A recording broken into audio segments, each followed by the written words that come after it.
오늘 말씀의 제목은 하나님을 신뢰하는 성도의 자세입니다. 교회는 십자가가 달린 건물도 아니고 조직도 아니고 제도도 아닙니다. 교회는 사람입니다. 여러분, 교회는 사람입니다. 바울은 교회란 무엇인가 하는 부분을 설명하면서 고린도전서에서 예수 그리스도의 이름을 부르는 성도들의 모임이라고 정확히 표현합니다. 한번 볼까요? 고린도전서 1장 1절로부터 3절 그 부분만 보겠습니다. 같이 읽겠습니다. 시작. 하나님의 뜻을 따라 그리스도 예수의 사도로 부르심을 받은 바울과 형제 소스데네는 고린도에 있는 하나님의 교회 곧 그리스도 예수 안에서 거룩하여지고 성도라 부르심을 받은 자들과 또 각처에서 우리의 주 곧 그들과 우리의 주 되신 예수 그리스도의 이름을 부르는 모든 자들에게 같이 읽습니다. 시작. 하나님 우리 아버지와 주 예수 그리스도로부터 은혜와 평강이 있기를 원하노라. 아멘. 여기서 바울은 교회에 대해서 설명합니다. 그리스도 예수 안에서 거룩하여지고 성도라 부르심을 받은 자들입니다. 우리 주 되신 예수 그리스도의 이름을 부르는 모든 자들, 즉 성도들의 모임이 교회입니다. 두세 사람이 모이는 곳에 내가 그들과 함께 있느니라. 그래서 교회가 되는 것입니다. 그렇다면 성도들의 모임이란 구체적으로 어떤 사람들이 모여 무엇을 하는 것인가? 라는 것을 잠깐 보겠습니다. 마태복음 16장 15절부터 18절이요. 주일학교 여러분, 찬송가는 몰라서 안 부르는데 한글은 몰라서 못 읽는 건 아니죠? 같이 읽겠습니다. 시작. 이르시되 너희는 나를 누구라 하느냐? 시몬 베드로가 대답하여 이르되 주는 그리스도시요 살아계신 하나님의 아들이시니이다. 예수께서 대답하여 이르시되 바요나 시몬아 내가 복이 있도다. 이를 내게 알게 한 이는 혈육이 아니요 하늘에 계신 내 아버지시니라. 또 내가 내게 이르노니 너는 베드로라. 내가 이 반석 위에 내 교회를 세우리니 음부의 권세가 이기지 못하리라. 아멘. 여러분, 교회는 베드로의 이 신앙 고백 위에 세워졌다고 주님 말씀하잖아요. 그러니까 교회는 무엇입니까? 베드로의 이 신앙 고백을 자신의 신앙 고백으로 삼는 사람들이 그들이 모인 것이 바로 교회입니다. 그냥 십자가 걸고 건물 안에 이렇게 모여 있다고 해서 거기가 교회가 되는 것이 아니라 베드로의 이 신앙 고백이 내 신앙 고백이 되어지고 그것을 자신의 삶에서 실현에 옮기는 사람, 그들이 모인 것이 바로 교회인 줄 믿습니다. 여러분, 그러므로 베드로의 신앙 고백을 자기의 고백으로 삼는다는 것은 무엇이겠습니까? 이 땅에 주님이 오신 목적을 내가 내 삶을 통해 이루어가는 것을 의미하는 것입니다. 주님이 이 땅에 우리에게 주신 사명을 내가 내 삶 속에서 실현에 옮기는 삶을 살아가는 것, 그것이 바로 베드로의 신앙 고백이 내 신앙 고백이 되게 하는 것이라고요. 그래서 사도행전에 기록된 주제의 내용은 무엇입니까? 주님의 그 고백을, 베드로의 그 신앙 고백을 자신의 삶 속에서 옮겼던 사도들이 성령을 따라 자신의 삶을 통해 그 목적을 이루어드린 것을 정말 세밀하게 기록해 놓은 것이 바로 사도행전인 것입니다. 그리고 지금 우리가 그 사도행전의 뒤를 이어서 계속해서 성령의 역사를 이루어가는 삶을 살아가는 줄 믿습니다. 여러분, 그러면 주님께서 이 땅에 오신 목적을 자신의 삶을 통해 이루어가는 것이 교회인데 주님의 목적은 무엇이었습니까? 여러분, 주님의 이 땅에 오신 목적은 무엇이에요?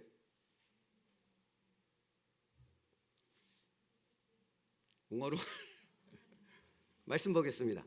마태복음 4장 17절이요. 주님은 말씀을 통해 공생애를 처음 시작하면서 당신의 오신 목적을 먼저 선포하면서 사역을 시작했습니다. 마태복음 4장 17절 같이 읽겠습니다. 시작. 이때부터 예수께서 비로소 전파에 이르시되 회개하라 천국이 가까웠느니라 하시니라.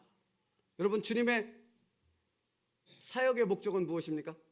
이 땅에 오신 목적은 무엇입니까? 천국을 주는 것입니다. 우리에게 죽음을 맞이해서 지옥에 갈 수밖에 없는 이들에게 지옥이 아닌 천국을 소개하고 천국에 들어올 수 있는 길을 여는 것이 우리 주님의 사역의 목적이었던 것입니다. 그러면 여러분, 주님의 목적을 우리의 삶 속에서 이룬다 했습니다. 그러면 우리의 삶 속에서 무엇을 이루어야 합니까? 천국 갑시다 라고 외치면 천국 갑니까? 사람들이 따라옵니까? 아니잖아요. 근데 내가 천국의 삶을 살면 나도 거기에 같이 가고 싶습니다가 되는 것입니다. 여러분의 가정이 천국이 되기를 축복합니다.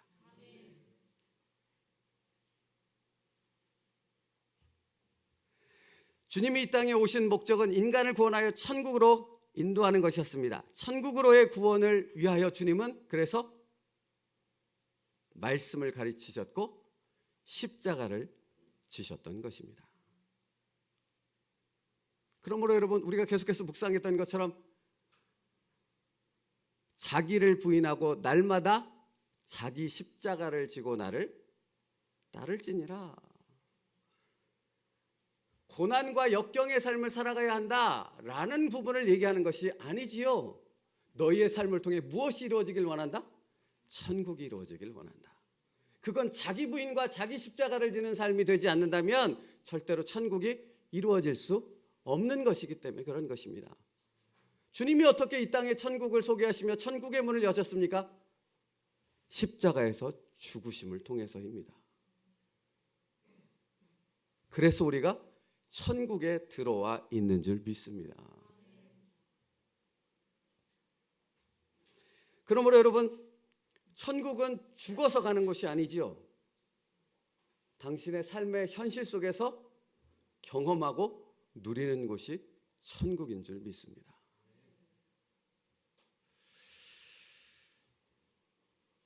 우리의 가정과 일터, 우리가 있는 그 사회의 현장 속에서 천국을 일구어 가는 것, 그것이 주님의 목적을 이루는 교회가 해야 될 사명인 줄 믿습니다. 그러니 여러분, 내 안에서 지지고 볶고 내 안에서 어떤 부분에 이 부분을 해결하지 못해서 여기서만, 왜 제가 늘 표현하잖아요. 벼룩이 이렇게 유리병 안에 넣어놓고 계속 여기서만 뛰고 있으면 어찌 천국이 이루어질 수 있겠냐고요. 내 안에 갇혀 있으면 어떻게 천국이 나를 통해 가정과 일터와 사회에 이루어지는 놀라운 역사가 일어날 수 있겠냐고요. 나를 벗어나지 못하는데. 그러니까 자기를 부인하고 날마다 자기 십자가를 지고는 단순히 고난을 얘기하는 것이 아니라 나를 벗어나 나를 누구에게 의지하는 것입니까? 예수 그리스도에게 의탁함을 통해 나를 통해 우리 가정이 천국이 되게 하는 놀라운 역사를 경험하게 만드는 하나님의 방법인 줄 믿습니다. 여러분, 그 방법밖에 없다고요. 아무리 거룩한 척하고 아무리 뭐 있는 척하고 일주일에 3번씩 금식하고 하루 3번씩 기도를 하고 그렇게 율법을 철저히 지킨 바리새인들도 천국을 이루지 못했다라는 사실을 아십니까? 주님께 온전히 나를 의탁할 때만 내 안에 나를 통해 천국이 세워지게 되는 줄 믿습니다. 여러분, 이제 오늘 본문으로 옵니다. 제가 교회의 사명과 목적이 무엇인가를 설명했습니다. 그것이 무엇인가를 오늘 세례 요한이 그의 삶을 통해 우리에게 보여주고 있습니다. 어떻게 자신의 삶을 통해 하나님의 나라 천국이 세워지는가를 세례 요한이 우리에게 분명하게 보여주고 있습니다. 오늘 마지막 구절에 세례 요한이 뭐라고 얘기했습니까? 그는 흥하여야 하겠고 나는 쇠하여야 하리라. 내가 아닌 주님이 내가 아니라 주님이 드러나야 돼.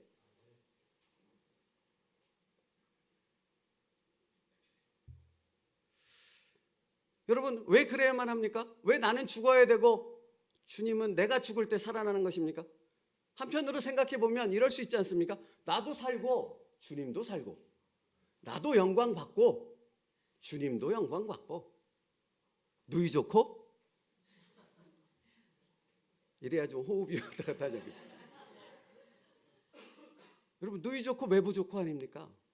그럼 나도 좋고 주님도 좋으면 되지, 왜 나는 쇠하여야 하고 주님은 흥하여야 한다고 고백하는 것입니까? 그럴 수밖에 없기 때문입니다. 그럴 수밖에 없다는 사실을 오늘 본문에서 우리에게 분명히 보여줘요. 22절, 23절이요. 같이 읽겠습니다.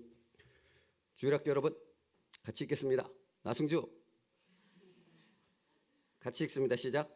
그 후에 예수께서 제자들과 유대 땅으로 가서 거기 함께 유하시며 세례를 베푸시더라. 요한도 살렘 가까운 에논에서 세례를 베푸니 거기 물이 많음이라. 그러므로 사람들이 와서 세례를 받더라.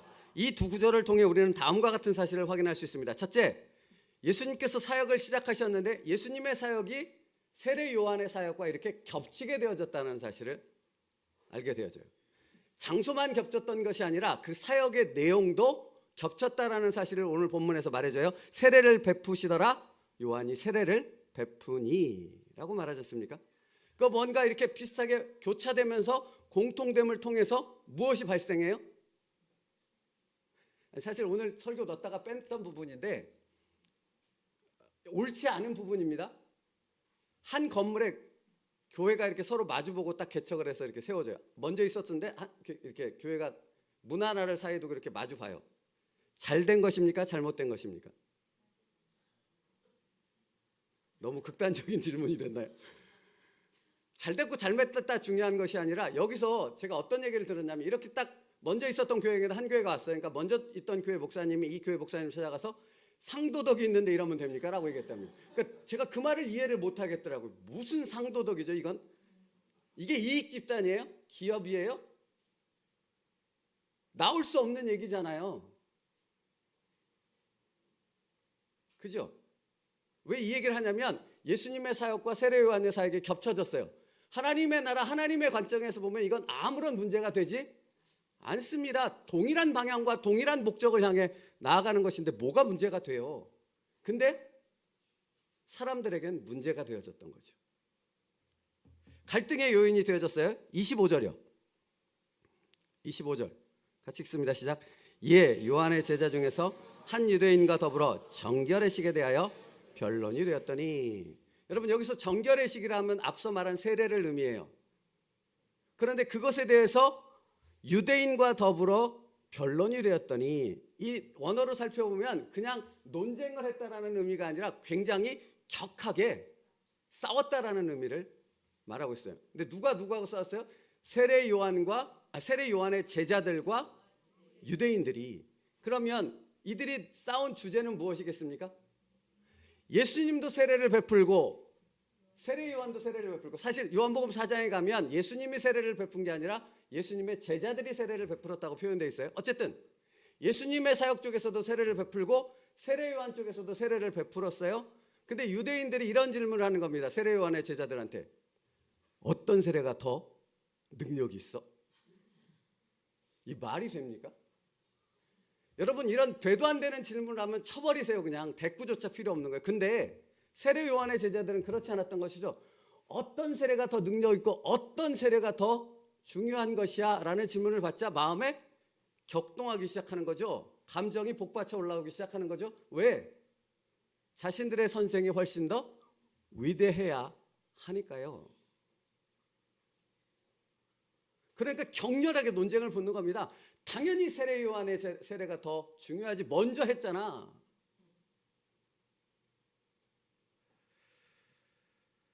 이 논쟁은, 이런 격렬한 논쟁과 싸움은 유대인과 세례 요한의 제자 사이에서만 끝나지 않습니다. 세례 요한의 제자들이 그 감정이 북받쳐 오르고 그 분노하는 감정이 사그러들지 않자 누구를 쫓아와요? 누구에게로 쫓아와요?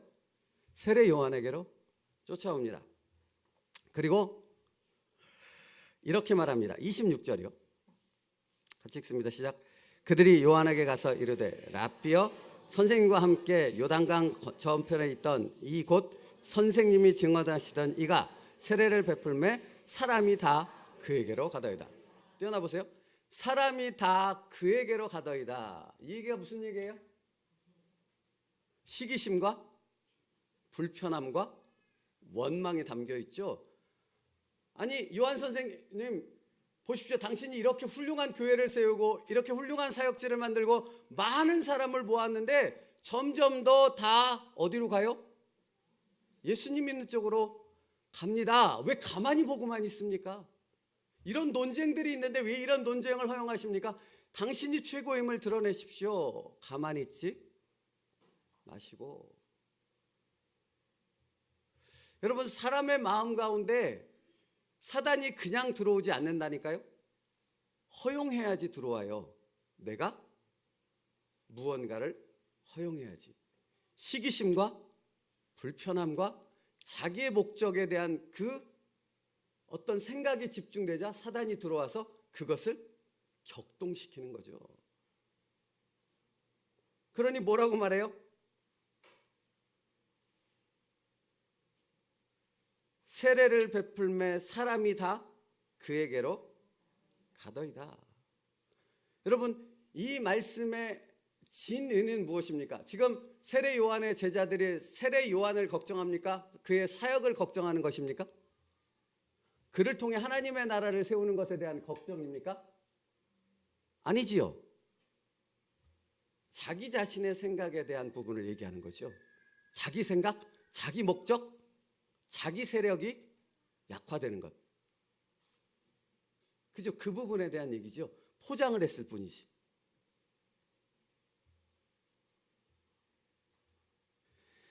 예수님의 인기에 대한 시기와 불편함, 불안감이 담겨 있습니다. 그리고 질투심과 불만이 담겨 있습니다. 이유는 세례 요한이 약해지면 자기들의 세력도 약화되기 때문에 그런 것이죠. 이처럼 자기 목적과 자기 이익에만 갇혀 있으면 보이지 않습니다. 누가? 메시아이신 예수님이 보이지 않아요. 또 뭐가 들리지 않는지 아세요? 그 메시아를 증거하러 온 것이 내 사역의 목적이다라고 말한 사람이 누구예요? 세례 요한. 나는 이 땅에 왔어. 이처럼 엄청난 놀라운 성령의 사역들이 이루어지는 이유는 무엇인 줄 아니? 내가 장차 오실 그분에 대해서 그 길을 예비하기 때문이야 라고 세례 요한은 입을 열 때마다 그 얘기를 했는데, 그 세례 요한이 전한 메시지의 가장 핵심적인, 가장 그 중요한 내용을 세례 요한의 제자들은 전혀 깨닫지 못했다라는 것입니다. 참고 삼아 한번 같이 읽겠습니다. 마가복음 1장 2절과 3절. 세례 요한이 뭐라고 했는지. 마가복음 1장 2절과 3절. 세례 요한은 날마다 입을 열면 이 얘기를 했습니다. 마가복음 1장 2절로부터 3절이요. 시작. 선지자, 그가 내 길을 준비하리라. 광야에 외치는 자의 소리가 있어 너희는 주의 길을 준비하라. 그의 오실 길을 곧게 하라. 아멘. 여러분, 세례 요한은 지금 뭐라 그래요? 내가 지금 이 사역을 하는 목적이 무엇이다? 장차 오실 그분. 그분은 누군데? 예수 그리스도. 근데 지금 세례 요한의 제자들은 논쟁 가운데 감정이 격분되어서 지금 세례 요한한테 무엇을 얘기하고 있어요? 저 예수님을 그냥 두지 마세요. 예수님의 사역을 그냥 놔두지 마세요. 당신이 모든 사람을 빼앗아 오세요라고 말하고 있다는 사실입니다. 여러분, 이 말도 안 되는 일이 어째서 벌어집니까? 자기 생각, 자기 안에 갇혀버리면 사단이 틈타서 그렇게 되는 것입니다. 여러분, 세례 요한이 얼마나 답답했을까요? 말씀 묵상하는데 그 답답함이 이렇게 쭉 밀려오더라고요. 가슴을 치지 않았겠습니까? 이 답답한 사람들아. 그래서 오늘 본문에 28절부터 29절에 세례 요한이 다시 한번 그들에게 분명히 그 목적을 얘기하며 그것을 확장시켜 갑니다. 확장시켜 가요. 잠깐 보세요. 28절 29절 함께 시작. 내가 말한 바 나는 그리스도가 아니요 그의 앞에 보내심을 받은 자라고 한 것을 증언할 자는 너희니라. 신부를 취하는 자는 신랑이나 서서 신랑의 음성을 듣는 친구가 크게 기뻐하나니 나는 이러한 기쁨으로 충만하노라. 보세요. 28절 띄워줘 보세요. 내가 말한 바 나는 그리스도가 아니요 그의 앞에 보내심을 받은 자라고 하면 자신을 얘기하는 거잖아요. 근데 거기서 끝나지 않고 여기서 표현이 바뀌죠. 뭐라 그래요? 자라고 한 것을 증언할 자가 바로 누구라고요? 너희라고. 야, 이 미련한 인간들아, 어리석은 인간들아, 내가 전해야 되는 것은, 내가 해야 될 사역은 단순히 예수 그리스도를 앞세워서 그 길을 예비하는 것, 그것으로 끝나는 것이 아니야. 나를 통해 너희들이 그 예수 그리스도를 전하는 예수님의 제자가 되어야 되는 것이 내가 해야 될 사명이야. 근데 너네가 지금 무슨 얘기를 하고 있는 거야? 라고 말하고 있는 거 아닙니까? 그래서 그 다음 말씀이 그거예요. 29절이요. 신부를 취하는 자는 신랑이니 서서 신랑의 음성을 듣는 친구가 크게 기뻐하나니 나는 이러한 기쁨으로 충만하노라. 신부가 누구예요? 제자들이요. 우리들이요. 신랑은 누구예요? 예수 그리스도. 그러면 친구는 누구예요? 세례 요한이요. 너희가 신랑 되신 예수 그리스도를 맞이해서 영원한 천국의 그 기쁨과 그 나라를 전하는 그 사역을 감당하는 것이 곧 내게 최고의 기쁨이야. 나는 그 목적을 위해 지금 여기까지 목숨을 걸고 사역을 다 했던 것이야. 여러분, 왜 이 얘기를 지금 전하는지 아십니까? 교회가 해야 될 사명이 무엇인지를 정확히 아시라고요. 교회는 바로 이 사역을 위해 세워진 줄 믿습니다. 우리가 바로 그 사역을 감당하기 위해 믿음의 자녀로 구원받은 줄 믿습니다. 근데 우리 안에서만 지지고 먹고 우리 교회 세우기에 바쁘고 우리 교회 건물 세우기 바쁘고 그것 헛된 것에 빠져 있으면 세례 요한의 제자들과 다를 바가 뭐가 있냐라는 거예요. 그렇지요. 우리가 해야 될 목적이 무엇인가를 정확히 아는 저와 여러분 될 수 있기를 축복합니다. 여러분, 그래서 사실 마가복음 1장 8절도 볼게요. 마가복음 1장 8절이요. 그 다음 있어요. 마가복음 1장 8절 같이 읽겠습니다. 시작. 나는 너희에게 물로 세례를 베풀거니와 그는 너희에게 성령으로 세례를 베푸시리라. 여러분, 예수님에 대해서 세례 요한이 소개하는데 나는 물로 세례를 베푸는데 내게 오실 내가 소개할 그분은 뭘로 세례를 베풀어요? 여러분, 성령 세례는 반드시 받아야 됩니까? 안 받아도 되는 것입니까? 반드시 받아야 되는 것입니다. 다시 말하면 예수님의 이 성령 세례가 있어야지만 구원의 구속의 역사가 완성될 수 있다고요. 그러므로 세례에 대한 논쟁이 말이 되냐고요. 세례 요한에게 다 가더이다 라는 말이 말이 되냐고요. 이 말이 안 되는 얘기를 왜 하는 것입니까? 세상의 생각, 자기의 생각에 집착하면 이 말이 안 되는 일을 하면서도 스스로 무엇을 하고 있는지를 모르는 거예요.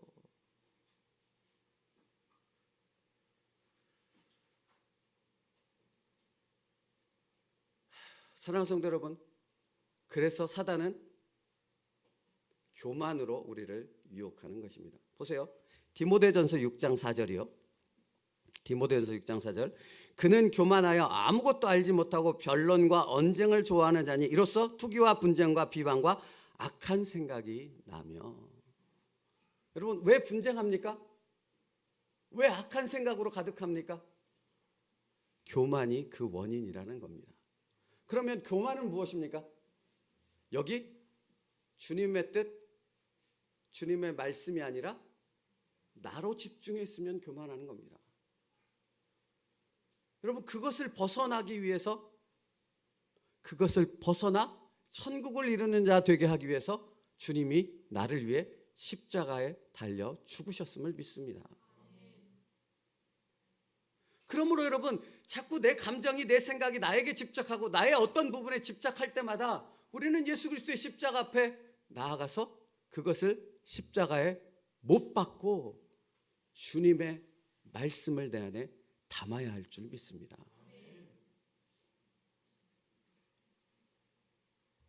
하나님 앞에 겸손한 사람은 그러므로 언제나 자기 생각을 말씀 안에서 살펴봅니다. 그냥 오라 그러지 않는 거죠. 점검하고 또 점검하는 겁니다. 왜죠? 주님의 목적을 이루기 위해서요. 그래서 교회의 목적이 무엇인가를 앞서 말씀드렸던 것입니다. 그는 흥하여야 하겠고 나는 쇠하여야 하리라. 왜 이렇게 고백한 것입니까? 세례 요한은 분명히 알았던 거죠. 자신을 통해 천국이 이루어져야 됩니다. 그러기 위해서는 자기는 쇠하여야 되고 주님만이 흥할 때만 하나님 나라 천국이 세워진다는 사실을 그는 분명히 알았던 것입니다. 여러분, 우리도 동일합니다. 이것을 분명히 알 때 나를 통해 하나님의 나라 천국이 세워질 줄 믿습니다.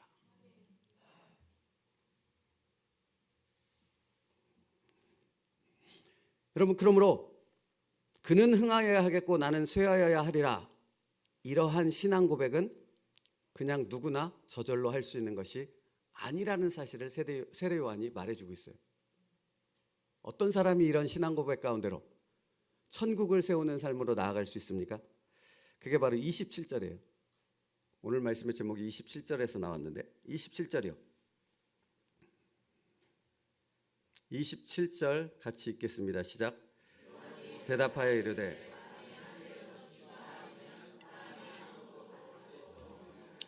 다 예수님께로 가더이다 라고 말했더니 요한이 뭐라고 답해요 지금? 요한이 대답하여 이르되 만일 하늘에서 주신 바 아니면 사람이 아무것도 받을 수 없느니라. 이게 무슨 말씀이세요? 내 사역은 누가 주신 것이다? 지금 이 상황, 예수님이 여기서 세례를 베풀고 나는 여기서 세례를 베풀고 그 사역이 교차되는 이 모든 과정을 주관하시는 분이 누구시다? 하나님이시다. 나는 그 하나님을 뭐한다? 신뢰한다라는 겁니다. 그 하나님을 향한 신뢰가 있을 때 그는 흥하겠고 나는 쇠하여야 하리라가 되는 것입니다. 여러분, 여러분의 삶 가운데 벌어지는 모든 상황들이 다 이해가 되고 납득이 되세요? 신앙 안에서 다 풀어지세요? 감기 하나만 걸려도 그렇지 않더라고요. 지독하게 열이 나서 앓으면 도대체 왜 이럽니까? 라는 말이 제 안에서 나오더라고요.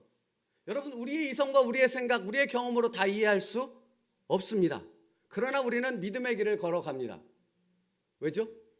하나님을 신뢰하기 때문입니다. 그분은 누구십니까? 전능하신 창조주 하나님. 어머니의 모태에서 만들어지기 이전부터 나를 택하여 구원하여 지명하여 부르신, 나를 인도하시는 하나님이신 줄 믿습니다. 여러분이 지금 왜 이 자리에 있습니까? 여러분의 뜻입니까? 아니요. 그럴 리 없습니다. 그럴 수 없습니다. 여기 지금 이 자리에 모인 사람보다 이 자리에 안 모인 사람이 훨씬 더 많거든요. 하나님의 부르심과 신실하신 하나님의 역사 때문인 줄 믿습니다. 그러므로 여러분, 생각해 보십시오. 신앙은 생각하는 것입니다. 맹목적으로 들려지는 얘기를 받아들이는 것이 아니라 생각하고 말씀을 묵상하고 그 안에 담겨있는 나를 향한 하나님의 뜻이 무엇인가를 묵상할 때 성령께서 그것을 깨닫게 하시고 그것을 살아내는 자로 나를 변화시켜 주실 줄 믿습니다.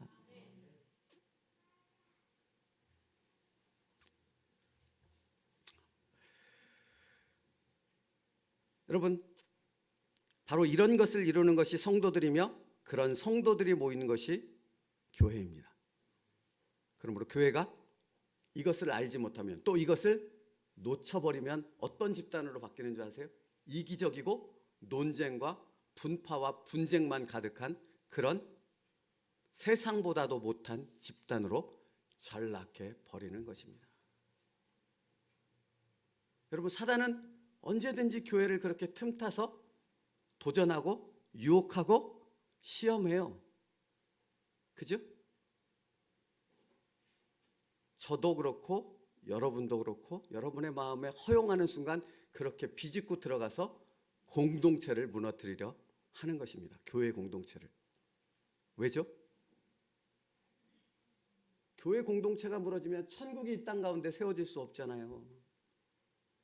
그러니 분별하는 영적인 사람들 될 수 있기를 축복합니다. 말씀을 통해 분별할 수 있어요. 여러분의 생각이 아니라. 보십시오. 마태복음 10장 29절부터 31절 띄워줘 보세요. 우리의 삶의 모든 것은 하나님의 섭리 가운데 있으심을 믿으십니까? 어떤 일일지라도 그게 하나님의 다스리심 가운데 있다는 것을 믿으십니까? 마태복음 10장 29절 31절 같이 읽겠습니다. 시작. 참새 2마리가 한 아사리온에 팔리지 않느냐? 그러나 너희 아버지께서 허락하지 아니하시면 그 하나도 땅에 떨어지지 아니하리라. 너희에게는 머리털까지 다 세신 바 되었으니 두려워하지 말라. 너희는 많은 참새보다 귀하니라. 여러분, 참새 2마리가 한 아사리온에 팔리지 않느냐? 이 말은 굉장히 싼 거라는 거예요. 굉장히 싸고 하찮은 것이라는 의미를 담고 있어요. 근데 그것이 땅에 떨어지는 것조차 너희 아버지께서 허락하시지 않으시면 안 된다는 거예요. 그리고 뭐라고 말씀하세요? 두려워하지 말라. 너희는 이 참새보다 훨씬 엄청나게 이따만큼 귀한 자라는 것입니다. 그러니 어찌 하나님이 너희 안에 벌어지는 삶의 그 세밀한 아주 지극히 작은 일이라도 하나님의 허락 없이 이루어지는 것이 있을 수 있겠느냐라는 것입니다. 거기에 하나님이 계신 줄 믿습니다. 다만 내가 모를 뿐이죠. 그러나 내가 하나님께 집중하고 하나님의 말씀을 붙잡고 있으면 그것을 깨닫게 하시는 성령님의 놀라운 역사를 경험하게 되어질 줄 믿습니다. 그러니까 분내지 마세요. 감정을 드러내지 마세요. 불평하는 것보다도 먼저 무엇에 집중해야 된다고 말하는 것입니까? 내게 말씀하시고 내 삶을 주장하시는 그 하나님께 집중해야 하는 줄 믿습니다. 그게 순종이에요. 그게 믿음이에요. 그리고 그것을 자신의 삶에서 이루어가는 게 교회 공동체인 줄 믿습니다. 말씀 마치겠습니다. 자기의 생각과 주장은 끊임없이 분쟁을 일으키지만 세례 요한처럼 진정으로 하나님을 신뢰하는 사람을 통해서는 천국이 그를 통해 세워지는 줄 믿습니다. 세븐누리교회 성도 여러분, 당신을 통해 천국이 교회에, 가정에, 이 사회에 세워질 수 있기를 축복합니다. 기도하겠습니다.